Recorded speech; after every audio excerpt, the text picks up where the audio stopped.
सूरज उगता है और हम मान लेते हैं कि रात मिट गई। वो मानना बड़ा झूठा है। एक रात तो बाहर है जो मिट जाती है, लेकिन एक रात भीतर भी है जो किसी सूरज के उगने से कभी नहीं मिलती। रात के अंधेरे में भी हम दिया जला लेते हैं और सोचते हैं प्रकाश हो गया, लेकिन एक अंधेरा ऐसा भी है जहां हम कभी कोई दिया नहीं जलाते और जहां कभी कोई प्रकाश नहीं होता। लेकिन शायद उस अंधेरे का ही हमें कोई पता नहीं, और जब तक उस अंधेरे का पता न हो तब तक प्रकाश की आकांक्षा भी कैसे पैदा हो सकती है। उपनिषदों के किसी ऋषि ने गाया है, परमात्मा से प्रार्थना की है, मुझे मृत्यु से अमृत की ओर ले चल, अंधेरे से प्रकाश की ओर ले चल। ये प्रार्थना हमने भी सुनी, और ये भी हो सकता है कि ये प्रार्थना किन्हीं क्षणों में हमने भी की हो, लेकिन जिन्हें यही पता नहीं कि किस अंधेरे को मिटाना है, उनके प्रकाश के लिए की गई प्रार्थना का क्या अर्थ हो सकता है। हम एक ही अंधेरे से परिचित हैं जिसे मिटाने के लिए किसी परमात्मा की कोई जरूरत नहीं, आदमी काफी। वो अंधेरा हमारे भीतर भी कोई अंधेरा है, इसका हमें पता ही नहीं।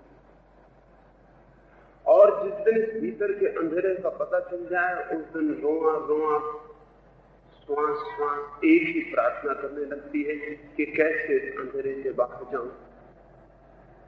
जैसे हम किसी को पानी में डुबा दें।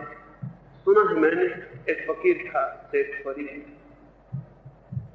सुबह सुबह स्नान करने नदी की तरफ जाता। रास्ते में एक आदमी मिला और उसने पूछा कि ईश्वर है? ईश्वर कहां है? ईश्वर कैसा है? फरीद ने कहा, मैं स्नान करने जाता हूं, अच्छा हो कि तुम भी मेरे साथ चलो, हो सकता है स्नान करने में ही तुम्हें जवाब भी दे दूं। उस आदमी ने सोचा, स्नान करने से ईश्वर के संबंध में पूछे गए सवाल का जवाब कैसे मिलेगा, लेकिन जानने के लिए फकीर के साथ हो गया। वे नदी पर पहुंचे, फरीद स्नान करने लगा, वो आदमी भी स्नान करने लगा। उस आदमी ने एक डुबकी ली है और फरीद ने उसकी गर्दन पानी के भीतर पकड़ ली।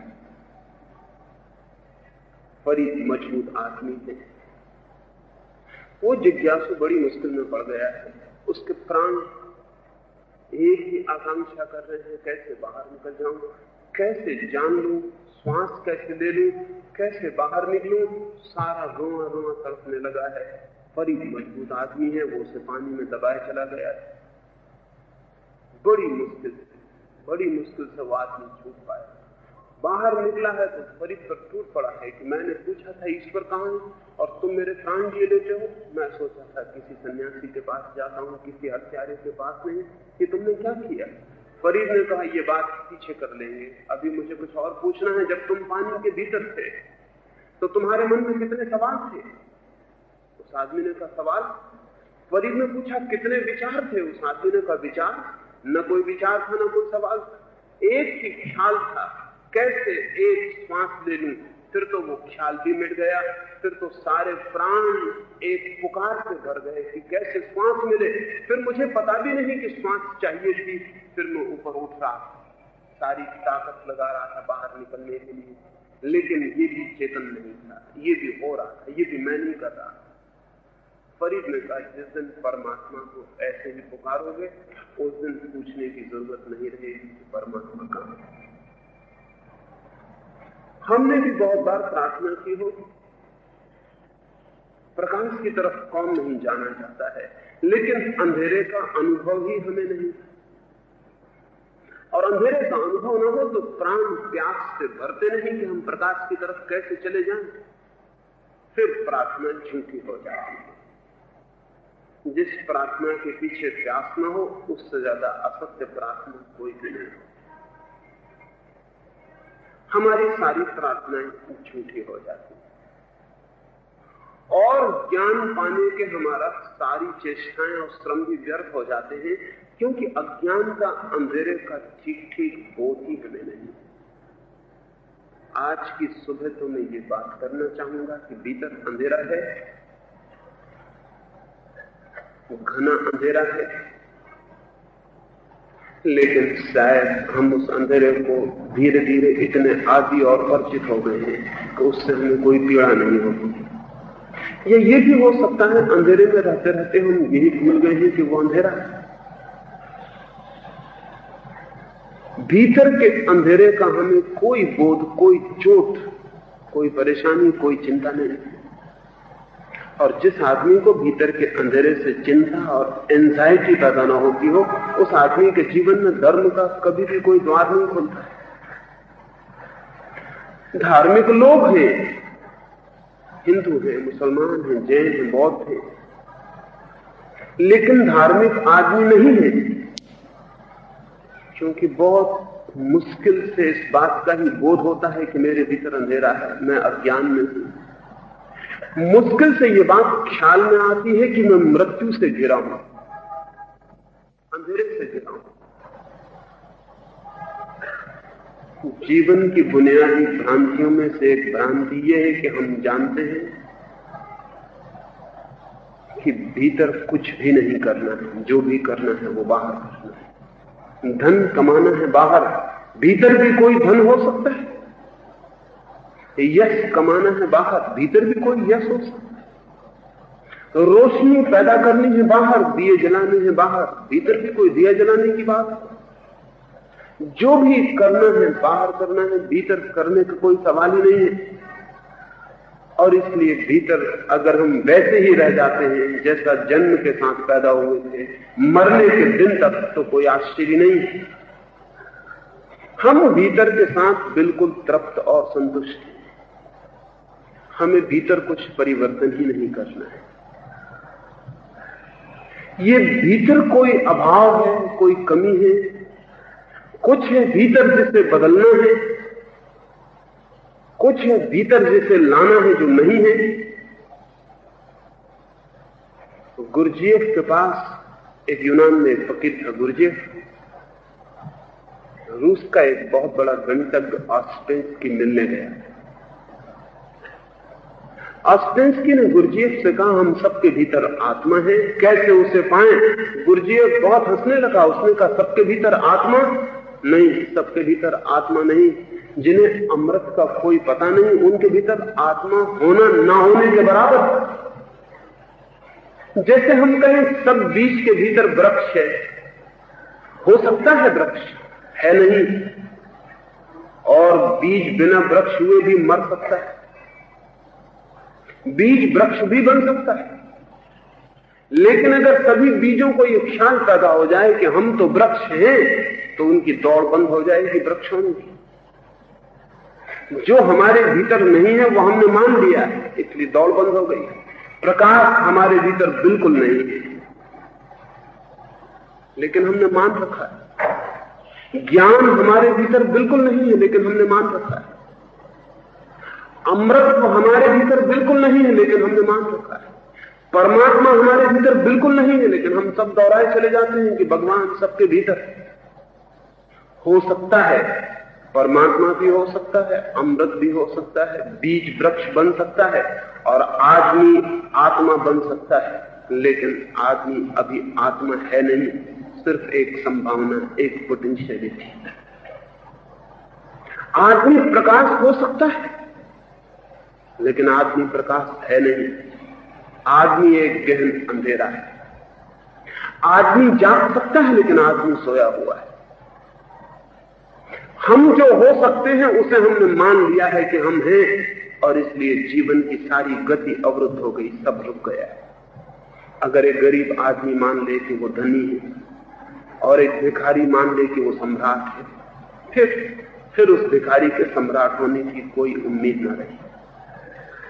उसने मान ही लिया कि वो सम्राट है। वो एक सपने में खो गया कि वो एक सम्राट है, और वो भिखारी है, सड़क के किनारे बैठा हुआ, हाथ उसके भीख के लिए फैले हुए, मन भीतर वो सोच रहा है मैं सम्राट हूं। फिर ये भिखारी कभी सम्राट नहीं हो सकेगा। हम चाहें वो हमें ठीक से जानना जरूरी है, ताकि हम वो हो सके जो हम हो सकते हैं। लेकिन आदमी के ऊपर एक गहरी मूर्छा छा गई और हम सब ने हमें वो मान लिया है जो हम हो सकते हैं, जो हम अभी हुए नहीं हैं, और इसलिए भीतर हम रुक गए हैं। बाहर विकास हो रहा है, भीतर कोई विकास नहीं हो रहा। 3000 वर्षों में आदमी बाहर तो बहुत गति किया है, छोटे मकान बड़े मकान हुए, बीमारियां कम हुई, उम्र आदमी की बढ़ी, ज्यादा सुख की सुविधाएं जुटी, आदमी जमीन से चांद तक पहुंच गया। लेकिन भीतर हम वहीं खड़े जहां आदिम प्रिमिटिव आदमी खड़ा। हम भीतर कहीं भी नहीं गए, भीतर हम इंच भर भी नहीं हिले, भीतर हम वहीं के वहीं खड़े। बाहर विकास हो रहा है, भीतर आदमी ठहर के खड़ा हो गया है। और इसलिए इतनी परेशानी है दुनिया में। आदमी छोटा पड़ रहा है और आदमी का विकास बड़ा होता चला जा रहा है। आदमी बहुत छोटा हो गया है, विकास बहुत बड़ा हो गया है। उसके हाथ में एटम और हाइड्रोजन बम है, और आदमी बिल्कुल आदिम है, बिल्कुल प्रिमिटिव है, उसमें कोई विकास नहीं हुआ है। अविकसित आदमी के हाथ में विकसित साधन बड़े खतरनाक सिद्ध हो रहे हैं। अज्ञानी आदमी के हाथ में विज्ञान का सारा ज्ञान सुसाइडल आत्मघाती सिद्ध हो रहा है। ये होगा ही, ये होना बिल्कुल स्वाभाविक है। लेकिन अगर ये एक बार ख्याल आ जाए कि हमारे जीवन का सारा उपक्रम बाहर ही नहीं है, जीवन का सारा क्रम बाहर ही नहीं हो जाना चाहिए। हम भी हैं, मैं भी हूं, मेरा होना भी है, और मेरे होने का भी, मेरे बीइंग का भी एक विकास है। क्या वहां प्रकाश है? कभी भीतर आंख बंद करके खोज की है, वहां प्रकाश है? वहां कोई दिया जलता है, वहां कोई सूरज निकलता है, वहां घनघोर अंधेरा है, वहां कोई प्रकाश नहीं, वहां कोई सूरज नहीं निकलता। आंख बंद की कि हम अंधेरे में खो जाते हैं, और इसलिए हम आंख बंद करने से डरते हैं, इसलिए हम भीतर झांकने से भी डरते हैं। लोग कहते हैं, सुकरात से लेकर आज तक सारे लोग कहते हैं, नो दाइसेल्फ, अपने को जाने, भीतर जाएं। निरंतर शिक्षा दी जाती है, भीतर जाओ, अपने को जानो। लेकिन कोई आदमी भीतर नहीं जाना चाहता है, क्योंकि भीतर आंख बंद करता है कि अंधेरा हो जाए, अंधेरे से डर लगता है। बाहर कम से कम प्रकाश तो है, बाहर कम से कम दिखाई तो पड़ता है, भीतर तो कुछ दिखाई नहीं पड़ता।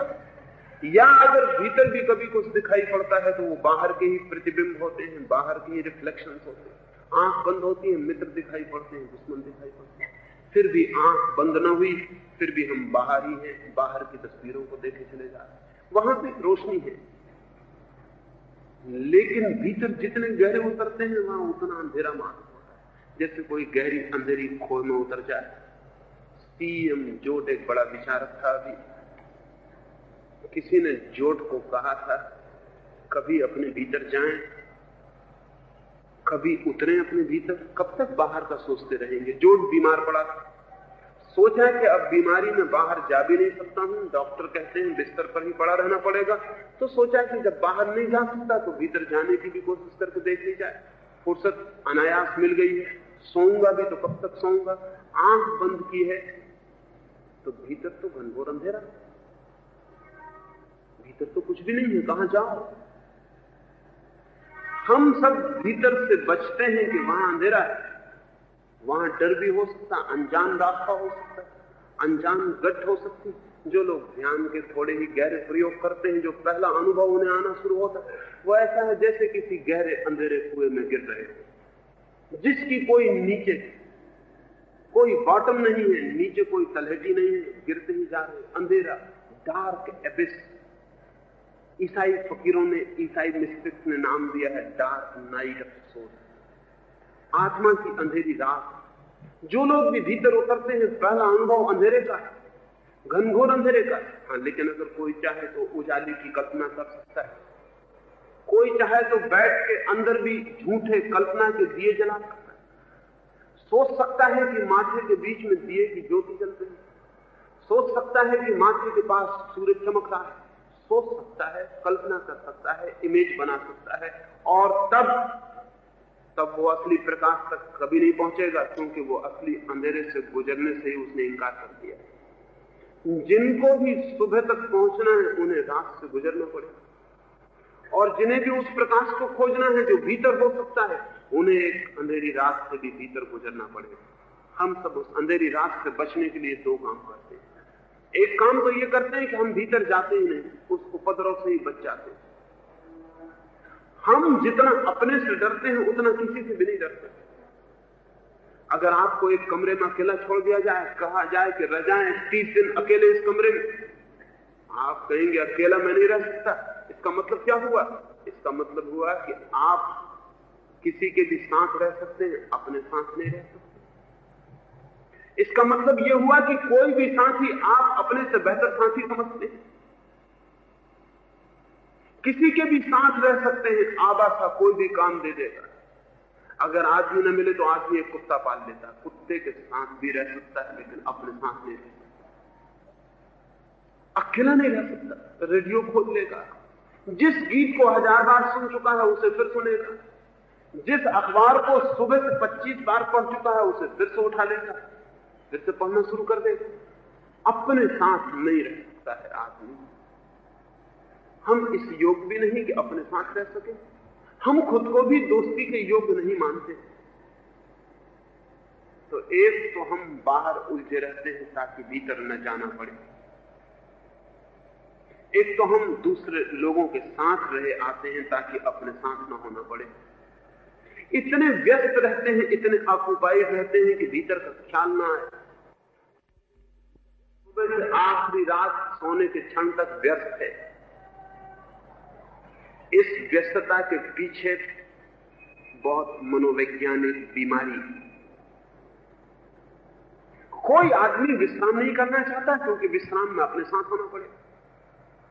और अगर विश्राम के लिए पहाड़ी स्टेशन चला जाता है या समुद्र के तट चला जाता है तो 10-5 लोगों को साथ ले जाता है और वहां जाके पूरी तरह व्यस्त हो जाता है। वही दुनिया वहां पैदा कर लेता है जो घर पर, वही दुनिया फिर खड़ी कर लेता है। लेकिन अकेला नहीं होना चाहता, और हम 24 घंटे इसलिए व्यस्त थे कि कहीं अकेले न हो जाएं। अगर एक आदमी को जेल में रहने का मौका मिल जाए तो वो जेल में भी अकेला नहीं रहता, वो गीता पे टीका लिखने लगता है वहां बैठ के। अगर उसको कागज न मिले तो दीवार पर कोयले से लिखने लगता है, लेकिन व्यस्त हो जाता है। इधर 30-40 साल में हिंदुस्तान के जेल में जाने वाले लोगों ने जितनी किताबें बढ़ाई उतना और किसी ने नहीं बढ़ाया। जेल बड़ी जरूरी बात हो गई कि वहां कुछ लिखा जाए, क्योंकि वहां अकेले रहने के लिए और खुद को एनकाउंटर करने का एक मौका मिला जिससे चूक जाना जरूरी है। एक मौका मिला जहां खुद के साथ रहना पड़ेगा और कोई खुद के साथ नहीं रहना। कोई ना कोई उलझन चाहिए, कोई ना कोई व्यस्तता चाहिए, कहीं ना कहीं मन लगा होना चाहिए ताकि भीतर झांकने का मौका ना मिले। हर आदमी व्यस्त है, क्योंकि कोई भी आदमी अपने साथ एक क्षण भी नहीं रहना चाहता। हमारा प्रेम भी हमारी व्यस्तता है दूसरे के साथ, और हमारी प्रार्थना भी हमारी व्यस्तता है दूसरे के साथ, और हमारे धन की खोज भी व्यस्तता है, और यश की खोज भी व्यस्तता है, हमारी राजनीति भी व्यस्तता है, और हमारा मंत्र जाप पूजा प्रार्थना भी व्यस्तता है। जबकि धर्म में प्रवेश उनका होता है जो अनऑक्युपाइड होने को तैयार है, जो सब व्यस्तता छोड़ने को तैयार है, थोड़ी देर को ही सही। अनऑक्युपाइड होने का क्या मतलब होता है? मतलब होता है मैं किसी के साथ नहीं, अपने ही साथ। थोड़ी देर के लिए मैं अपने ही साथ, लेकिन अपने साथ होना कठिन गुजरता है, क्योंकि अपने साथ होते ही घनघोर अंधेरा घेर लेता है। बाहर जो अंधेरा आपने देखा है वो बहुत घनघोर अंधेरा नहीं। बाहर तो जिसे हम अंधेरा कहते हैं वो एक अर्थों में प्रकाश की ही डिग्रियां हैं। थोड़े कम प्रकाश को हम अंधेरा कहते हैं, और थोड़े कम प्रकाश को और ज्यादा अंधेरा कहते हैं। बाहर एब्सोल्यूट डार्कनेस है ही नहीं, बाहर सब अंधेरा रिलेटिव है, और इसलिए बाहर एब्सोल्यूट लाइट भी नहीं मिल सकता। सब प्रकाश भी रिलेटिव होगा, सापेक्ष होगा। बाहर प्रकाश और अंधेरा एक ही चीज के, एक ही स्पेक्ट्रम के दो छोर, लेकिन भीतर एब्सोल्यूट लाइट, पूर्ण प्रकाश की संभावना है। तो ध्यान रहे, भीतर एब्सोल्यूट अंधेरे से गुजरने की हिम्मत दी चाहिए, पूर्ण अंधेरे से गुजरने की भी जरूरत है। एक अंधेरी रात भीतर है जिससे गुजरना पड़े, लेकिन हम तो उससे बचना चाहते हैं। बचने के लिए एक उपाय यह है कि हम उलझे रहें बाहर। जन्म से लेकर मरने तक हम उलझे ही उलझे समाप्त हो जाते हैं। आपने देखा होगा, आदमी रिटायर होता है तो बड़ा परेशान होता है, आदमी की नौकरी छूटती तो बड़ी मुश्किल हो जाती है। जो आदमी 20 साल जिंदा रह सकता था वो 5-10 साल ही जिंदा रहता, 10 साल की उम्र खो देता। रिटायर्ड आदमी 10-5 साल की उम्र खो देता। इसलिए तो कोई भी रिटायर नहीं होना चाहता, चाहे 70 साल का हो जाए, चाहे 75 साल का हो जाए, राष्ट्रपति होना चाहता, प्रधानमंत्री होना चाहता, कोई रिटायर नहीं होता। अगर मरे हुए आदमियों को भी मौका मिले तो राष्ट्रपति के लिए खड़े हो जाएंगे। वो तो यह है कि हम उनको दफना देते हैं, छोड़ते नहीं उनको, या तो कब्र में गड़ा देते हैं या आग लगा देते हैं, शायद इसी डर से कि वो वापस ना आ जाए, खड़े ना हो जाए। कोई आदमी खाली नहीं होना चाहता, और रिटायर आदमी की उम्र कम हो जाती है, मनोवैज्ञानिक कहते हैं, ठीक कहते हैं। इसलिए कम हो जाती है कि पहली दफे उसे अपने साथ रहना पड़ता है, और जैसे अपने साथ रहता है बड़ी मुश्किल में पड़ जाता है। खुद की कंपनी बड़ी मुश्किल, खुद का साथ ही बड़ा मुश्किल। इसलिए हर आदमी व्यस्त है। रिटायर आदमी नई व्यस्तताएं खोज लेता है। चर्चिल पीछे के दिनों में छूट गया था, सब छूट गया था या छुड़ा दिया गया था। जो लोग छुड़ा दिए जाते हैं वो भी ये कहते हैं कि हम छूट गए, जिनको धक्के दे दिए जाते हैं वो भी ये कहते हैं कि हम बाहर आ गए। चर्चिल आखिरी दिनों में छूट गया था या छुड़ा दिया गया था। मेरे एक मित्र उसको मिलने गए, वो अपने बगीचे में काम कर रहा है। तो मेरे मित्र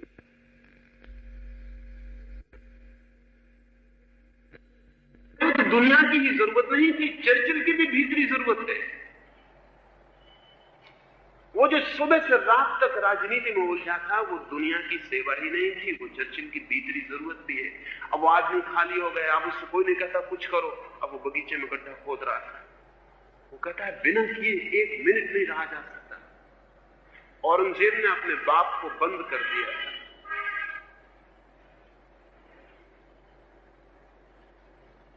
आखिरी वक्त में बाप को बंद कर दिया कारागृह में। तो औरंगजेब के बाप ने एक चिट्ठी भेजी, औरंगजेब को कहा कि एक काम करो, यहां अकेला रहना बहुत मुश्किल है, तुम एक काम करो, इतनी कृपा करो कि 30 बच्चे भेज दो जिनको मैं पढ़ाता रहूं।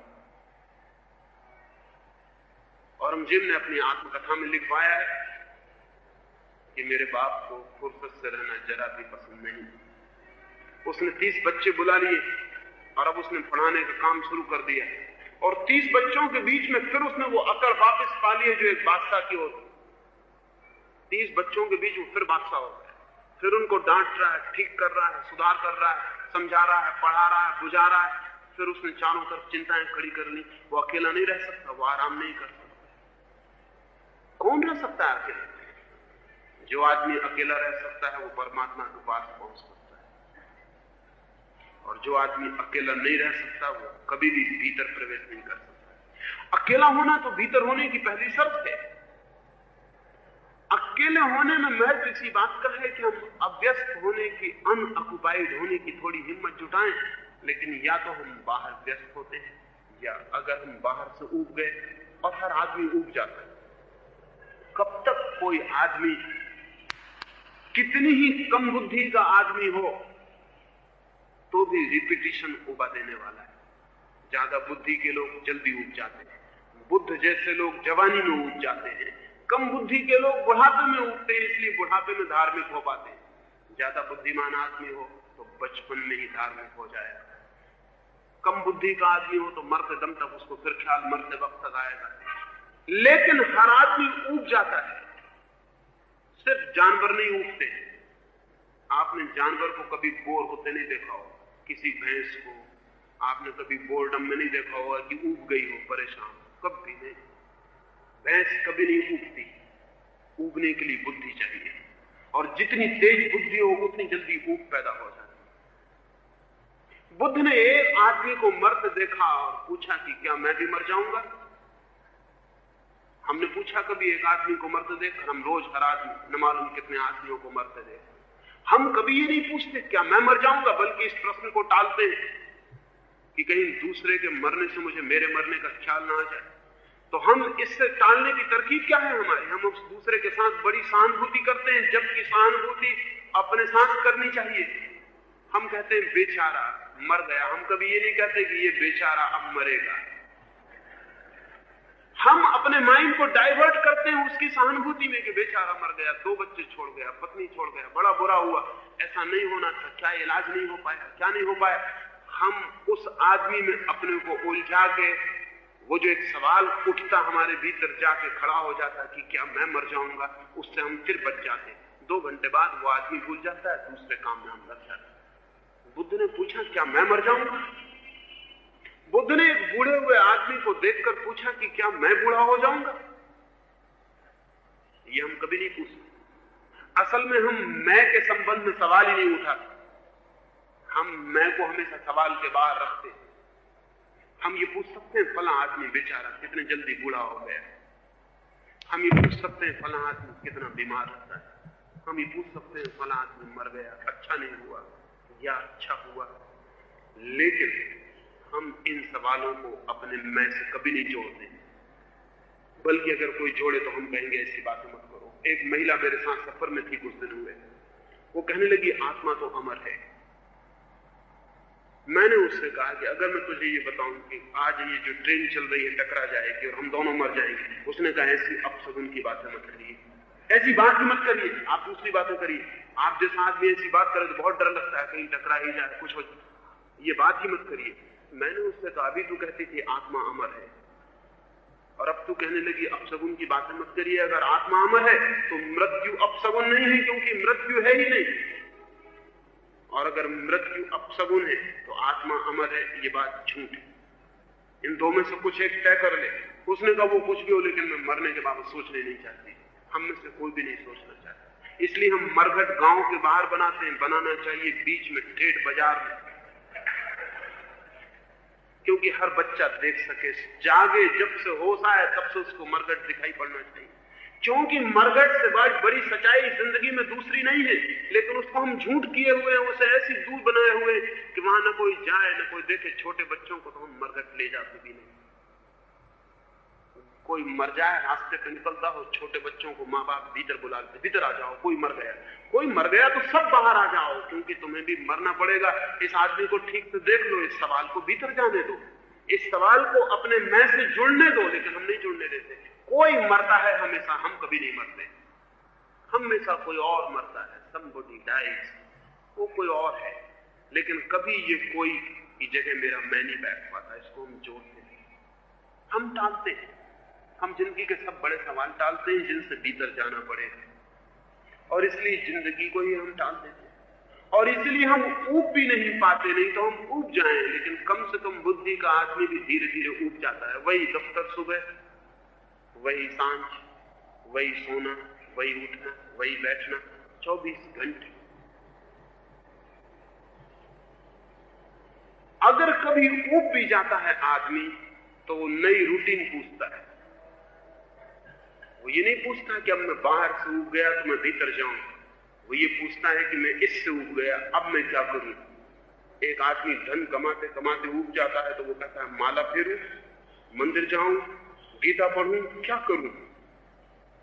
फिर वो बाहर एक नई रूटीन पूछता है। एक आदमी सिनेमा देखते देखते ऊब गया तो वो कहता है मैं सुबह 4 बजे उठूं, प्रार्थना करूं, क्या करूं। हम बाहर से कभी नहीं उठते। बाहर की एक चीज से उठते हैं तो सब्स्टिट्यूट तत्काल दूसरा खोज लेते हैं, लेकिन रहते सदा बाहर हैं, भीतर कभी नहीं आते। चाहे माला जपो और चाहे सिनेमा देखो, दोनों हालत में आदमी बाहर होता है। चाहे गीता पढ़ो, चाहे उपन्यास पढ़ो, दोनों हालत में आदमी बाहर होता है। इससे कोई फर्क नहीं पड़ता। हम बाहर ही उलझे होते हैं, हमारी कॉन्शियसनेस बाहर ही उलझी होती है। वो गीता अच्छी किताब है, कुरान अच्छी किताब है, कोई किताब बुरी हो सकती है, ये दूसरी बात है। किताब का अच्छा और बुरा होना दूसरा सवाल है, लेकिन किताब बाहर है और हमारी चेतना बाहर उलझी रहती है।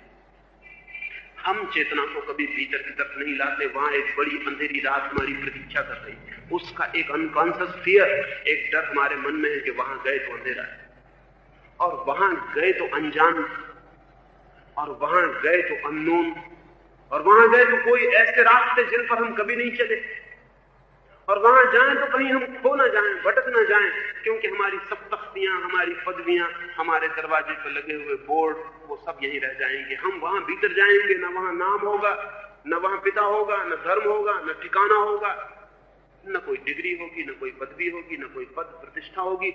वहां हम सब कपड़े बाहर ही छोड़ जाएंगे, अंदर नंगे, खाली, शून्य की तरह घुसने की हिम्मत नहीं। बहुत अंधेरा है, हम बाहर लौट आते हैं और बाहर उलझ जाते हैं। एक रास्ता है कि आदमी बाहर उलझा रहे, बाहर ही सब्स्टिट्यूट खोजता रहे उलझने के, और एक रास्ता है कि भीतर जाए और कल्पना में उतर जाए, इमेजिनेशन में चला जाए, बाहर से छोड़ दे, न किताब पढ़े, न मंदिर जाए, न दुकान चलाए, बाहर की दुनिया का ख्याल छोड़ दे, भीतर चला जाए। लेकिन फिर भीतर एक कल्पना की दुनिया बनाने लगे, भगवान को खड़ा कर ले कि वो मुरली बजाते हुए खड़े, वो खड़े हो जाएंगे। आदमी भगवान को निर्मित करने की क्षमता रखता है, और अधिक भगवान आदमी के ही निर्माण किए होते हैं। ऐसे भगवान की खोज बहुत मुश्किल है जो हमारा निर्माण किया हुआ नहीं होता, लेकिन जब तक ऐसे भगवान की खोज ना हो तब तक जीवन बेकार है। भीतर हम भगवान को भी खड़ा कर ले सकते हैं और उस भगवान के आसपास नाच सकते हैं, खुश हो सकते हैं। भीतर हम कल्पना का सूरज बना सकते हैं और उसकी रोशनी फैला सकते हैं, और पूरे शरीर में रोशनी भर जाए ऐसा लग सकता है, लेकिन वो सब कल्पना का चमत्कार होगा। कहीं हम भीतर नहीं गए, कहीं कोई प्रकाश नहीं हुआ, हमने एक झूठा प्रकाश ही कल्पित कर लिया। हम अंधेरे में ही नहीं उतरे, हमने अंधेरे की पीड़ा और तकलीफ नहीं जानी, हम उस एंग्विश, संताप से नहीं गुजरे जो अंधेरे का है। हम अंधेरे में गए ही नहीं जहां कि हमें नग्न हो जाना पड़ता, सारे वस्त्र छिन जाते, सब रास्ते खो जाते, सब जाना पहचाना नक्शा खो जाता, और अंधेरे में कोई रास्ता ना सूझता, चिल्लाते कोई आवाज ना सुनता, पुकारते कोई साथ ना होता। हमने उस तकलीफ को नहीं झेला। उस अंधेरे में जाने की तकलीफ को मैं तपश्चर्या कहता हूं, वही तपश्चर्या है एकमात्र। भूखा मरना तपश्चर्या नहीं, भूखा मरना अभ्यास की बात। कोई आदमी थोड़ा अभ्यास कर ले तो खाना खाना मुश्किल हो जाता है। खाना नहीं खाना नहीं, खाना खाना ही मुश्किल हो जाता है। कोई आदमी अभ्यास कर ले। मैंने सुना है जर्मनी में एक बड़ा सर्कस था, उस सर्कस में एक आदमी ऐसा भी था जो उपवास के लिए प्रसिद्ध था। उसकी भी एक स्टॉल होता था जहां लोग उसे देखने आते थे। उसने 30 दिन उपवास किए, 25 दिन उपवास किए, 35 दिन उपवास किए। वो आदमी बिल्कुल सूखता जाता था, और उपवास उसका यही काम, इसके लिए उसे पैसे मिलते थे। एक बार ऐसा हुआ है कि एक बहुत बड़े नगर में सर्कस कई महीनों चला। सर्कस में और भी अजीब अजीब चीजें थी देखने लायक। लोग उन सब चीजों को देखते थे, सर्कस देखते थे। उसकी झोंपड़ी बिल्कुल पीछे की तरफ थी। धीरे धीरे लोग उसकी झोंपड़ी भूल गए। कई महीने तक कौन रोज रोज देखने जाता? उपवास करने वाले में देखने जैसा क्या है? उपवास करने वाले को गांव बदल लेना चाहिए, नहीं तो फिर देखने वाले मिलना बहुत मुश्किल हो जाता है। उसे दूसरा गांव चुनना चाहिए, 2-4 दिन में गांव बदल लेना चाहिए तब, नहीं तो बहुत मुश्किल मामला है। वो आदमी एक ही गांव में उपवास करने वाले को रोज कौन देखे? कुछ दिनों में मैनेजर भी भूल गया। कोई 6 महीने बाद जब सर्कस उखड़ने लगा तब लोगों को ख्याल आया कि अपने पास एक आदमी भी हुआ करता था उपवास करने वाला, वो कहां है? कुछ दिनों से उसका पता ही नहीं। तो मैनेजर और लोग भागे हुए गए उसकी झोंपड़ी की तरफ। वो आदमी भीतर करीब करीब मरने के आखिरी क्षणों में पहुंच गया। सांस अटकी थी सिर्फ उसकी। मैनेजर ने कहा, पागल, अगर तुझे लोग देखने नहीं आते थे तो तूने खाना क्यों नहीं शुरू कर दिए?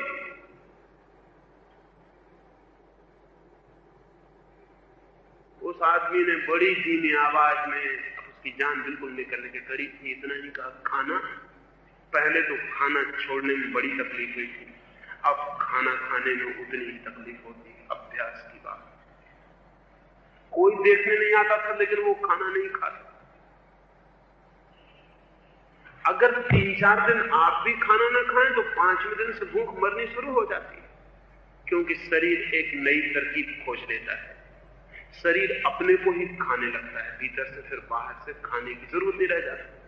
इसलिए तो भोजन छोड़ने वाले आदमी का 1 पौंड 1.5 पौंड वजन रोज गिरता चला जाता है, अपना ही मांस पचना शुरू हो जाता है। उपवास एक तरह का मांसाहार है, खुद ही का मांसाहार। दूसरे का मांस खाओ तो झगड़ा झंझट खड़ा होता है, अपना ही खाओ तो कोई झगड़ा झंझट भी नहीं है, लेकिन अपना ही मांस शरीर पचाना शुरू कर देता है, अपनी ही चर्बी पचाना शुरू कर देता है। फिर बाहर से भोजन लेने की इच्छा समाप्त हो जाती, नया रास्ता खुल जाता है। शरीर के पास बड़ी व्यवस्थाएं हैं, इमरजेंसी व्यवस्थाएं हैं। अगर आप खाना ऊपर से बंद करेंगे, शरीर भीतर से पचाना शुरू कर देगा, और इसीलिए शरीर बहुत से डिपॉजिट करके रखता है, बहुत सा भोजन इकट्ठा करके रखता है।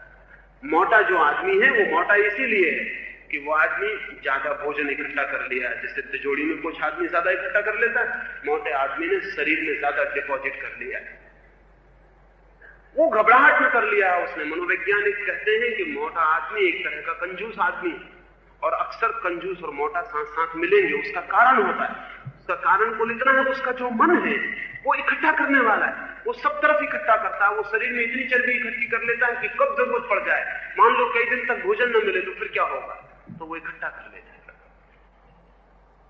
वो बहुत भीतरी कंजूसी है। अगर आदमी उपवास करे तो 2-4 दिन में अभ्यास हो जाता है, और अगर उपवास करने को आदर मिलता हो तब अभ्यास बहुत आसानी से हो जाता है। क्योंकि अहंकार की तृप्ति जिस बात से भी होती हो, आदमी उसे करने को हमेशा सरलता अनुभव करता है। अगर आप शीर्षासन करने वाले को आदर देते हो तो आदमी शीर्षासन करके खड़ा होता है, और अगर आप घंटों शीर्षासन करने वालों को महात्मा समझते हो तो आदमी 24 घंटे शीर्षासन भी कर सकता है। आदमी के अहंकार की बड़ी लीलाएं। आदमी से कोई भी बेवकूफी करवाई जा सकती, सिर्फ उसके अहंकार को रस मिलना चाहिए। उपवास करने को इसलिए मैं कोई तपश्चर्या नहीं कहता, कांटों पर लेट जाना भी तपश्चर्या की बात नहीं, सिर्फ अभ्यास की बात। और शरीर इम्यून हो जाता है, बहुत जल्दी सक्षम हो जाता है, कांटे का चुभन फिर पता नहीं चलती। मैं जब यूनिवर्सिटी में पढ़ता था तो एक तख्त पर ही सोता था, तो वर्षों से तख्त पर सोता था। फिर एक बहुत बड़े परिवार में इंदौर में मेहमान हुआ, तो उन्होंने मेरे लिए बहुत अच्छा इंतजाम किया। उनके गद्दे ऐसे थे कि उसमें कोई 12-12 इंच 15-15 इंच मोटे गद्दे थे कि उनमें पूरा अंदर आदमी समा जाए। मैं उन पर सो तो गया, लेकिन नींद आनी मुश्किल हो गई। आधा घंटा बीता, करवट बदलता हूं, नींद नहीं आती। मैं बड़ी मुश्किल में पड़ गया कि हो क्या गया। इतनी आराम की उन्होंने व्यवस्था की है, मुझे तकलीफ क्यों हो रही। आखिर 2 बज गए, फिर यही रास्ता रहा कि मैं जमीन पर उतर के नीचे सो जाऊं। जमीन पर सो गया, तब बड़ी अच्छी नींद आई। सुबह उन्होंने आके मुझे देखा कि जमीन पर सोया हूं। उन्होंने कहा कि आपने क्या किया, कि आपको गद्दा पसंद नहीं आया। मैंने कहा गद्दा तो बहुत पसंद आया, लेकिन शरीर की आदत खराब हो गई। अब गद्दे की आदत डालने के लिए फिर अभ्यास करना पड़ेगा। शरीर इम्यून हो जाता है किसी भी चीज के लिए। भंगी है, हजारों वर्षों से हम उनसे पाखाना धुलवा रहे हैं। हम सोचते हैं कि बेचारों को कितनी बदबू आती होगी, ये बात बिल्कुल सरासर झूठ। उनको बदबू आती ही नहीं। बदबू आती होती वे कभी की बगावत करते, वे इम्यून हो गए। हाँ, हमारी बातें सुनकर वो भी कह सकते हैं अब कि हमको बहुत बदबू आती। बदबू आती नहीं। पाखाने की बदबू इतनी अच्छी है भी नहीं कि रोज रोज ली जा सके। अगर कोई अच्छे से अच्छा कीमती से कीमती इत्र भी आप लगाएं तो 2 दिन के बाद उसकी सुगंध आनी बंद हो जाती है। कीमती से कीमती साबुन का उपयोग करें, दूसरों को उसकी खुशबू आ सकती है, आपको नहीं आएगी। शरीर राजी हो जाता है, और शरीर जिस चीज के लिए राजी हो जाता है वही सहज हो जाती है। कांटों पे सो सकते हैं, अंगारों पे चल सकते हैं, आदत बनाने की बात, इनसे तपश्चर्या का कोई भी संबंध नहीं। तपश्चर्या तो सिर्फ एक है धर्म की दुनिया में, वो है भीतर की अंधेरी रात में प्रवेश करना, और उसकी कोई आदत नहीं बनाई जा सकती क्योंकि उसमें हम कभी गए नहीं, और उसकी आदत बन भी नहीं सकती क्योंकि जैसे उसके भीतर प्रवेश करते हैं या तो बाहर भागने का मन होता है और या और भीतर चले जाने का, उसमें रुका नहीं जा सकता। पूर्ण अंधकार को कोई भी सहने में समर्थ नहीं है। 2 ही उपाय हैं, 2 ही अल्टरनेटिव है। अंधकार पूरा सामने आएगा तो या तो आप फौरन भाग के बाहर आ जाएंगे जहां सूरज है, प्रकाश के बल्ब जले हुए हैं, लोग हैं, सड़कें उजाली हैं, मकान हैं, सब प्रकाशित, आप वहां आ जाएंगे। और या अगर हिम्मत की तो और भीतर जाने की कोशिश करेंगे, वहां भी एक प्रकाश है, लेकिन उस प्रकाश का हमें कोई पता नहीं, इसलिए हम फौरन बाहर चले आते हैं, फौरन बाहर चले आते हैं। हम भीतर के अंधकार में कभी प्रविष्ट ही नहीं होते। भीतर के अंधकार में प्रवेश को मैं साधना कहता हूं, तपश्चर्या कहता हूं। और जो भीतर के अंधकार में प्रविष्ट होगा वो उस प्रकाश को भी पा सकता है जिसकी बातें हमने सुनी, लेकिन जिसका हमें कोई भी पता नहीं। सुनते हैं हम, कुरान भी यही कहती है, God is light, Ishwar Prakash. Bible भी यही कहती है, उपनिषद भी यही कहते हैं, हजारों हजारों लोगों ने यही कहा है, प्रकाश है। लेकिन हमने तो अंधेरा भी नहीं जाना, तो हम प्रकाश कैसे जान सकते हैं? प्रकाश को जानने की शर्त है कि हम अंधेरे को जानने को तैयार हो जाएं। कोई कीमत तो चुकानी पड़ेगी, लेकिन धर्म की दुनिया में हम कोई कीमत नहीं चुकाना चाहते। हम बिना कीमत के चाहते हैं सत्ता, मुक्त। धर्म अकेली चीज है जिसे हम मुक्त चाहते हैं। एक गांव में बुद्ध ठहरे, एक आदमी ने आकर बुद्ध को कहा कि आप इतने वर्षों से समझा रहे हैं लोगों को, कितने लोगों को वो प्रकाश मिला, कितने लोगों ने मोक्ष जाना, कितने लोग निर्वाण को पा गए, कितने लोगों ने जान लिया है सत्य में पूछने आया हूं। बुद्ध ने कहा सांझ आना, तब तक एक छोटा काम है वो कर लाओ, ये कागज ले जाओ और गांव में हर आदमी से पूछ के आओ कि वो चाहता क्या है। वो आदमी गया, छोटा सा गांव है, उसने एक एक आदमी से जाके गांव में पूछा, कोई 200-300 लोग रहते होंगे, एक एक से पूछा कि तुम चाहते क्या हो। किसी ने कहा कि बेटा नहीं, बेटा चाहता हूं। किसी ने कहा धन नहीं, धन चाहता हूं। किसी ने कहा बीमार हूं, स्वास्थ्य चाहता हूं। किसी ने कुछ कहा, किसी ने कुछ कहा। सांझ होते होते उस आदमी को उत्तर मिल गया। वो लौट के नहीं आया बुद्ध के पास, क्योंकि एक भी आदमी ने ये नहीं कहा कि मैं निर्वाण चाहता हूं, सत्य चाहता हूं, मोक्ष चाहता हूं, परमात्मा चाहता हूं। हालांकि ये 300 लोग कई बार मंदिर में हाथ जोड़े देखे गए थे। उस आदमी ने पूछा, लेकिन तुम्हें मैंने मंदिर में देखा है। उन लोगों ने कहा मंदिर तो जरूर गए थे, लेकिन परमात्मा के लिए नहीं। वो लड़की की शादी करनी है, उसी के लिए भगवान से कहने गए। उन लड़के को नौकरी नहीं मिलती है, उसी के लिए भगवान से कहने गए। लेकिन बहुत शक आता है तुम्हारे भगवान पर, क्योंकि लड़के को अभी तक नौकरी नहीं मिली, प्रार्थना करते बहुत दिन हो गए। बुद्ध ने उस आदमी को बुलवाया, कहा उस आदमी को लाओ। वो आया क्यों नहीं? उस आदमी ने कहा मैं क्या करूं, जाके उत्तर मुझे मिल गया। लेकिन बुद्ध ने कहा फिर भी आओ। वो आदमी गया, बुद्ध ने पूछा क्या कहा लोगों ने? एक भी आदमी जानना चाहता है सत्य को? उन्होंने, उस आदमी ने कहा कोई भी नहीं। तो बुद्ध ने कहा मैं किसी को जबरदस्ती सत्य की दुनिया में धक्का दे सकता हूं, और मैं किसी को निर्वाण ला के दे सकता हूं। मेरे पास लोग आते हैं, वो कहते हैं भगवान हम आपके पैर पकड़ते हैं, प्रकाश मिल जाए। मैं प्रकाश दे सकता हूं। बुद्ध ने कहा मैं कैसे प्रकाश दूं, मैं कैसे सत्य दूं? सत्य कोई ऐसी चीज तो नहीं कि किसी को कोई दे सके। प्रकाश कोई ऐसी चीज तो नहीं कि कहीं मिल जाए।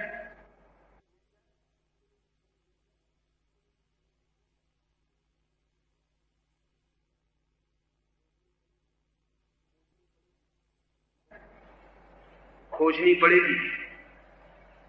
और खोजने का प्रश्न ही तब खड़ा होगा जब हम अंधेरे में गिर जाएं। अंधेरे में गिरते ही पता चलता है कि सारे प्राण प्रकाश को खोजने लगे।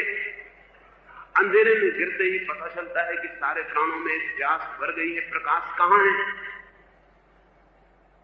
और एक बार भीतर के अंधेरे का अनुभव हो जाए तो फिर बाहर का प्रकाश भी प्रकाश मालूम नहीं पड़ेगा, क्योंकि भीतर के अंधेरे को जानते ही हमें पहली दफा पता चलेगा कि बाहर के प्रकाश से भीतर के अंधेरे के मिटने का कोई भी संबंध नहीं है। और जब तक मैं अंधेरे में हूं तब तक दुनिया में कितने ही सूरज चलते रहे, इससे कुछ भी होने वाला नहीं। आदमी अगर अंधेरा है तो दुनिया कितनी ही प्रकाशित हो जाए, कुछ भी होने वाला नहीं। गांव गांव में बिजली पहुंच जाए,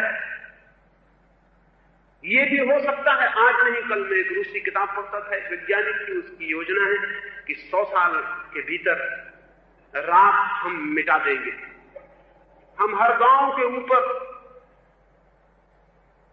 कुछ विशेष गैसेस का एक बादल इकट्ठा कर देंगे और उस बादल को जब चाहे तब हम जला सकते हैं, जब चाहे तब बुझा सकते हैं। वो गांव के कंट्रोल में होगा। गांव जब चाहे जितना प्रकाश उस बादल से पैदा किया जा सकता है। तब फिर रात को हम मिटा देंगे, रात मिट जाएगी। रात के मिटने में कोई बहुत कमी नहीं रह गई है, लेकिन फिर भी आदमी का अंधेरा नहीं मिटेगा। विज्ञान बाहर के अंधेरे को मिटाने का प्रयास है, धर्म भीतर के अंधेरे को मिटाने का। इसलिए विज्ञान कितना ही सफल हो जाए उससे धर्म को कोई बाधा नहीं पड़ती, क्योंकि धर्म का किसी और ही अंधेरे से संघर्ष है। जिस ऋषि ने गाया है कि भगवान मुझे अंधेरे से प्रकाश की तरफ ले चल, वो बड़ा पागल रहा होगा। हम उसको एक कमरे में लाके खड़ा कर दें और सब बल्ब जला दें और कहें क्यों फिजूल परेशान हो रहा है। कहां भगवान से प्रार्थना करता है? इलेक्ट्रिसिटी बोर्ड से प्रार्थना करनी चाहिए। भगवान से क्या संबंध है प्रकाश का? बिजली के दफ्तर से संबंध है। जितनी चाहो बिजली ले लो, प्रकाश कर लो। तो वो ऋषि हम पर हंसेगा और कहेगा तुम पागल हो, क्योंकि मैं जिस अंधेरे की बात कर रहा हूं उसका बाहर के प्रकाश से कोई संबंध नहीं। लेकिन उस अंधेरे का ही हमें पता नहीं। हम मानने को भी राजी नहीं होंगे कि हम अंधेरे में जी रहे हैं। कोई आदमी मानने को राजी नहीं होगा। आदमी क्रोध कर रहा हो और उससे कहो कि आप क्रोध में, तो वो कहता क्रोध कहां क्रोध, आप गलती में, मैं क्रोध में नहीं। क्रोध ही आदमी मानने को राजी नहीं होता कि क्रोध में है, क्योंकि अगर मानने को राजी हो जाए तो क्रोधी होना बहुत मुश्किल हो जाएगा। पागल आदमी मानने को राजी नहीं होता कि पागल खाने में चले जाएं। अगर एक आध पागल भी आपको मिल जाए जो मानने को राजी हो कि मैं पागल हूं, तो बड़ा चमत्कार हो। कोई पागल मानने को राजी नहीं। कोई पागल मानने को राजी नहीं है कि वो पागल है। पागलपन का एक लक्षण ये भी है, बुद्धिमान आदमी को शक भी आ सकता है, पागल को शक भी नहीं आता। विलियम जेम्स पागल खाना देखने गया था। पागल खाने से देख के लौटा और फिर बहुत परेशान हो गए, बहुत परेशान हो गए। रात भर सो नहीं सका, सुबह उठा तो एकदम उदास था। ऐसा था जैसे कि 10 साल उम्र ज्यादा हो गई हो। मित्रों ने पूछा क्या हो गया है तुम्हें, कल से जब से तुम लौटे हो खोए हो। विलियम जेम्स ने कहा कि मुझे एक शक आ गया, और वो ये कि ये जितने लोग पागल हैं, पागल खाने में बंद हैं, कल तक ये लोग भी ठीक थे और पागल हो गए। मैं अभी ठीक मालूम पड़ता हूं, कल मैं भी पागल हो सकता हूं। एक दूसरा मुझे ये भी शक आता है कि मैंने पागलों से पूछा कि क्या तुम पागल हो, उन्होंने कहा नहीं। कौन कहता है? उनमें से किसी को शक नहीं है कि वो पागल। मुझे शक आ गया कि कहीं ये हमारा ख्याल कि हम पागल नहीं है, पागलों जैसा ही तो ना हो। तो मैं चिंता में पड़ गया हूं कि कहीं मैं पागल तो नहीं हूं। उनके मित्र खूब हंसने लगे और उन्होंने कहा तब निश्चित है कि तुम पागल नहीं हो, क्योंकि पागल को कभी शक नहीं आता है। पागल को शक ही नहीं आता कि वो पागल। मैंने तो यहां तक सुना है कि एक आदमी था अमेरिका में, उस आदमी ने कोई 100 वर्ष पहले एक लिंकन की कोई शताब्दी मनाई जाती थी, उसमें लिंकन का पाठ किया वो लिंकन बना। वो लिंकन बन के सारी अमेरिका में नाटक किया उसने। 1 वर्ष तक वो लिंकन का पार्ट ही करता रहा। आज इस गांव में, कल दूसरे गांव में, परसों तीसरे गांव में। साल भर लंबा वक्त है। साल भर में वो आदमी इस भ्रम में पड़ गया कि मैं लिंकन हूं। उसको ये ख्याल पैदा हो गया कि मैं लिंकन हूं। रोज रोज रोज रोज हमको भी तो इसी तरह ख्याल पैदा होता है। रोज रोज जो होता है वही ख्याल पैदा हो जाता है। अगर गांव में लोग आपको रोज नमस्कार करते हैं तो आपको ख्याल पैदा हो जाता है कि आप नमस्कार के योग्य आदमी हैं। और अगर गांव के लोग तय कर लें कि नमस्कार नहीं करना है, बड़ी बेचैनी होती है कि लोग कैसे पागल होते हैं।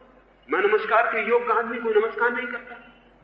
क्या हो गया लोगों को? उस आदमी ने साल भर तक लिंकन का पार्ट किया। साल भर तक लोगों ने उसे लिंकन माना। जहां भी गया उसका स्वागत हुआ, मालाएं पहनाई गई, लोगों ने नमस्कार किया, लोगों ने धन्यवाद दिए। साल भर में वो भूल गया कि मैं कौन हूं। उसे ख्याल हो गया कि मैं लिंकन हूं। तो बहुत मुश्किल नहीं है। घर लौट आया लिंकन के ही कपड़े पहने हुए। पत्नी ने, बच्चों ने कहा कि आप अब ये कपड़े उतार दीजिए, अभी अच्छे नहीं मालूम पड़ते। अब लोग क्या कहेंगे, आप सड़क पर इन कपड़ों को पहन के चलेंगे, नाटक में ठीक है। उसने कहा कैसा नाटक, मैं अब्राहम लिंकन हूं। उसके घर के लोगों ने कहा कि शायद वो मजाक कर रहा है।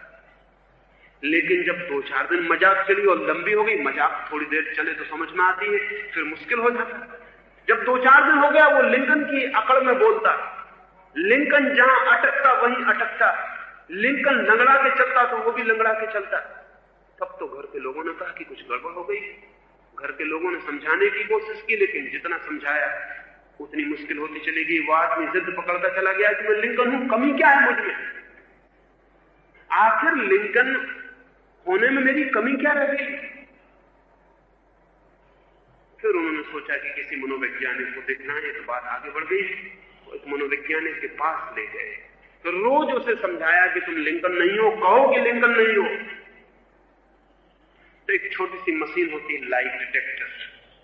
अदालतों में अब तो उन्होंने उपयोग करना भी शुरू किया। एक छोटी सी मशीन है, जैसे वजन तौलने की मशीन होती है वैसी छोटी मशीन। उसके ऊपर आदमी को खड़ा कर देते हैं। उससे पूछते हैं कि 2 और 2 कितने होते हैं? तो वो कहता है 4। झूठ क्यों बोलेगा? तो उसके हृदय की धड़कन एक तरह की होती है। ऐसा 10-5 प्रश्न पूछते हैं जिसमें झूठ बोला ही नहीं जा सकता। फिर उससे पूछते हैं तुमने चोरी की? तो उसका हृदय तो कहता है की, लेकिन ऊपर से कहता है नहीं की। तो हृदय की धड़कन में गड़बड़ी पैदा हो जाती है। वो मशीन नीचे नोट कर लेती है कि यहां इस जगह पर इस आदमी के हृदय ने दोहरी दिक्कत पैदा की। इसने एक दफा हां कहना चाहा, हृदय रुका, लेकिन कहा इसने और। तो उस आदमी को जो लिंकन हो गया था, मशीन पे खड़ा किया। और मनोवैज्ञानिक ने उससे कई प्रश्न पूछे। ये तुम्हारी पत्नी है? उसने कहा। ये तुम्हारा बेटा है? उसने कहा। घड़ी में कितने बजे है? उसने कहा इतना बजे। फिर उससे पूछा क्या तुम अब्राहम लिंकन हो? उस आदमी ने कहा, बहुत घबरा गया था, बार बार हर आदमी यही पूछता है। उसने कहा नहीं, मैं अब्राहम लिंकन नहीं हूं। लेकिन मशीन ने खबर दी कि यह आदमी झूठ बोल रहा है। भीतर तो उसने कहा कि हूं, अब्राहम लिंकन तो हूं ही, लेकिन कब तक झंझट को जारी रखो? तो उसने कहा कि नहीं, मैं अब्राहम लिंकन नहीं हूं। लेकिन मशीन ने कहा यह आदमी झूठ बोल रहा है। उस मनोवैज्ञानिक ने कहा भाई ले जाओ, यह आदमी अब्राहम लिंकन है। जहां तक मशीन का संबंध है, हम कुछ भी नहीं कर सकते। मशीन कहती है कि आदमी अब्राहम लिंकन। और मशीन कभी गलती नहीं करती। मशीन कैसे गलती करेगी? गलती आदमी कर सकता है। यह आदमी गलती में हो सकता है, लेकिन मशीन थोड़ी गलती में हो सकती है।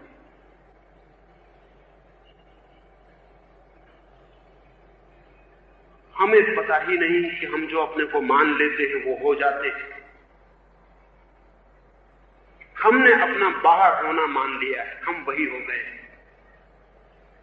हमने अपने भीतर होने को छोड़ ही रखा है, इसलिए हम भीतर हमारा कुछ भी होना नहीं। हमने बाहर अपना होना मान लिया है। मैं किसी का पिता हूं, किसी का भाई हूं, किसी का मित्र, किसी का दुश्मन, कोई मेरा नौकर, मैं किसी का नौकर। हमने बाहर कुछ मान रखा है, वो हम हो गए।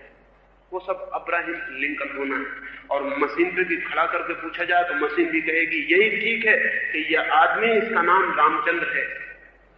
हालांकि रामचंद्र बिल्कुल माना हुआ नाम। लिंकन और रामचंद्र होने में कोई फर्क नहीं है। पैदा होके कोई नाम लेके नहीं आता। एक नाम हम मान लेते हैं कि ये मैं हूं, फिर हम वही हो जाते हैं। उस आदमी का क्या कसूर है अगर उसने साल भर में मान लिया कि मैं लिंकन हूं, तो 30 साल में हम मान लेते हैं। आखिर अब्राहम लिंकन को भी नाम सिखाया ही गया होगा, वो भी कोई लेके नहीं आए थे। असली अब्राहम लिंकन भी मान के बैठा हुआ है कि मेरा नाम है। हमने बाहर अपना होना मान रखा है, जो बिल्कुल झूठा है। काम चलाओ, काम चल जाता है। हम अपने घर पहुंच जाते हैं ठीक ठिकाने से। हमारा नाम है, दफ्तर में पता है, हमारी नौकरी चल जाती है ठीक से, हमारी दुकान है, बोर्ड लगा है, सब पहचान है हमारी। लेकिन भीतर हम कौन है हमें पता भी नहीं। हमने ये मान रखा है हम यही हो गए। हमने बाहर के अतिरिक्त कभी भीतर की तरफ आंख नहीं की। इन आने वाले दिनों की चर्चाओं में इस संबंध में ही एक एक कदम में बात करना चाहूंगा कि कैसे हम भीतर जाएं। पहली बात जो इस सुबह आपसे कहना चाहता हूं वो ये है कि भीतर जाने से हम बहुत डरे हुए हैं, क्योंकि वहां अंधकार है, घनघोर अंधकार है, साधारण नहीं। और मैं आपको आश्वासन नहीं देता कि भीतर जाएं तो एकदम आनंद उपलब्ध हो जाएगा, ये बिल्कुल झूठी बात। भीतर जाएंगे तो पहले तो बहुत चिंता, बहुत एंग्विश, बहुत घबराहट, बहुत बेचैनी, बहुत अशांति पैदा हो जाएगी। लेकिन अगर उसको पार कर सके तो बहुत आनंद, बहुत शांति, बहुत शक्ति उपलब्ध हो जाता है। लेकिन जिन्हें भी पर्वतों को चढ़ना हो उन्हें बीच की कठिनाइयां झेलनी पड़ती, और जिन्हें भी गहरे सत्य खोजने हो उन्हें गहरा उतरना पड़ता है, और जिन्हें अपने को जानना हो उन्हें उस सब से गुजरना पड़ेगा जो हमको घेरे हुए है, जिसकी वजह से हम बाहर ही बाहर जीते। जैसे मैं अपने घर में हूं और दरवाजे के बाहर ही रहता हूं, क्योंकि भीतर कमरे में बहुत घनघोर अंधकार है, सांप बिच्छू भी हो सकते हैं, भूत प्रेत भी हो सकते हैं। कभी थोड़ा झांकता हूं, फिर डर लगता है अंधेरा, फिर द्वार बंद कर देता हूं, फिर धीरे धीरे मैं ये मान ही लेता हूं, क्योंकि ये अंतिम ढंग से द्वार बंद करने का उपाय है कि भीतर कुछ है ही नहीं, जो भी है वो बाहर। हर आदमी ने ये मान रखा है कि जो भी है सब बाहर है। इस मान रखने में एक बहुत अनकॉन्शियस सप्रेशन, एक बहुत अचेतन दमन, और वो ये है कि भीतर को इनकार कर दो, क्योंकि भीतर में बहुत डर लगता है, बहुत घबराहट मालूम होती है, न मालूम क्या हो, उधर जाओ ही मत, इनकार ही कर दो कि वो है ही नहीं, भीतर कुछ है ही नहीं। बाहर जियो, शांति से बाहर ही जियो, बाहर ही रहो, बाहर ही होकर गुजर जाओ। भौतिकवाद पदार्थ का आग्रह नहीं है, मेटीरियलिज्म पदार्थ का आग्रह नहीं है। भौतिकवाद इस बात का आग्रह है कि भीतर कुछ भी नहीं है, भीतर है ही नहीं, भीतर असत है, जो भी है बाहर। जो दी आउटसाइड बस वही सत्य है, दी इनर ऐसी कोई चीज ही नहीं। भौतिकवाद पदार्थ का आग्रह नहीं है। बहुत गहरे में भौतिकवाद का कहना है बाहर ही सब कुछ है, भीतर कुछ भी नहीं है। बड़े मजे की बात है, लेकिन अगर बाहर ही सब कुछ हो और भीतर कुछ भी ना हो तो बाहर शब्द एकदम व्यर्थ हो जाता है। बाहर की कोई भी सार्थकता भीतर के संदर्भ में बाहर हो ही तब सकता है जब भीतर हो। एक थैली मेरे पास है और मैं कहूं कि बस इस थैली के बाहर ही सब कुछ है, भीतर कुछ भी नहीं है, तो बाहर व्यर्थ हो गया, अर्थहीन हो गया। सब बाहर किसी भीतर का ही छोर है, और बाहर को जानने के लिए किसी को भीतर खड़ा होना जरूरी है, नहीं तो बाहर का कोई पता भी नहीं चलेगा। मुझे आप बाहर दिखाई पड़ रहे हैं क्योंकि मैं बाहर नहीं हूं, मैं कहीं भीतर खड़ा हूं। मैं आपको बाहर दिखाई पड़ रहा हूं क्योंकि आप भी बाहर नहीं है, कहीं भीतर खड़े हैं। बाहर का बोध ही भीतर की चेतना को है, लेकिन जिसे बोध है हम उसे ही भुलाने की कोशिश में संलग्न हैं, और हम करीब करीब सफल हो जाते हैं। हमारी सफलता बहुत नहीं। इन 3-4 दिनों में मैं ये सुझाना चाहूंगा कि हमारी बाहर की सफलता बहुत महंगी, बहुत छोटी है, और एक बहुत बड़ी असफलता को छिपाए हुए है भीतर के अंधकार को, भीतर के अज्ञान को। और हमने ये बाहर की सफलता में इसीलिए इतनी तेजी से दौड़ लगाई है कि भीतर का पता ही नहीं चले। दौड़ में पता नहीं चलता, आदमी रुकता है तो पता चलता है, भागो तो पता नहीं चलता, भूल ही जाता है आदमी भीतर भी कुछ है, बाहर बाहर बाहर, तेज और तेज आदमी की स्पीड बढ़ती चली गई है। इस स्पीड के बढ़ने में बहुत बुनियाद में कारण अगर खोजे जाएं तो इतना ही नहीं है कि आदमी को चांद पर पहुंचना है। आदमी की स्पीड और गति में बढ़ने में बहुत बुनियादी कारण यह है कि थोड़ी गति में आदमी को अपना बोध होता है, तेज गति में अपना बोध भूलता है। जितनी तेज गति हो उतना खुद को भूलने की सुविधा है। इसलिए अमेरिका में जहां खुद को भूलने के सर्वाधिक उपाय चलते हैं, तेज से तेज गति होती चली जाती है। कार 100 मील से नीचे चले तो वो चली नहीं रही है, वो चले जितनी तेज गति पर, वो इतनी तेज गति में हो कि मुझे मेरे होने का ठिकाना न रहे, गति को संभालने में ही व्यस्त हो जाऊं, एक क्षण मौका न मिले कि मैं जान सकूं कि मैं भी हूं। तो तेज करते जाओ जीवन की गति को, ताकि जीवन का पता न चल सके। गति स्वयं को बुलाने का उपाय तो नहीं है। जोर से धन कमाए चले जाओ, इतने जोर से गिनो धन को कि अपनी गिनती का सवाल न रहे, इतनी गिनती हो जाए धन की कि हम अपने को गिनने को मौका न पाए। कहीं धन को बढ़ाना स्वयं को भूल जाने का उपाय तो नहीं है। बहुत पदों पर, छोटी मिनिस्ट्री से बड़ी मिनिस्ट्री पर जाओ, अहमदाबाद से दिल्ली जाओ, बढ़ते चले जाओ। इस बढ़ते चले जाने में कहीं ऐसा तो नहीं है कि अगर हम खड़े हो गए कहीं तो अपना पता चलने लगेगा, वो नहीं चलना चाहिए। भागते जाओ, भागते जाओ। राजनीति की सारी दौड़ धूप, धन का सारा तीव्रतम गति, विज्ञान से उपलब्ध हुए सारे साधन आदमी अपने को बुलाने में काम मिला। इससे मनुष्यता का कोई भी हित नहीं हो सकता। मनुष्य स्वयं के भीतर जाए बिना सत्य को नहीं जानता, न जीवन को जानता है। और हम अगर जीवन के मंदिर में ही प्रवेश न हो सके तो हमारी परमात्मा की सारी बातें झूठी। वो है, वो सबके भीतर है, लेकिन खोजना जरूरी है। प्रकाश है,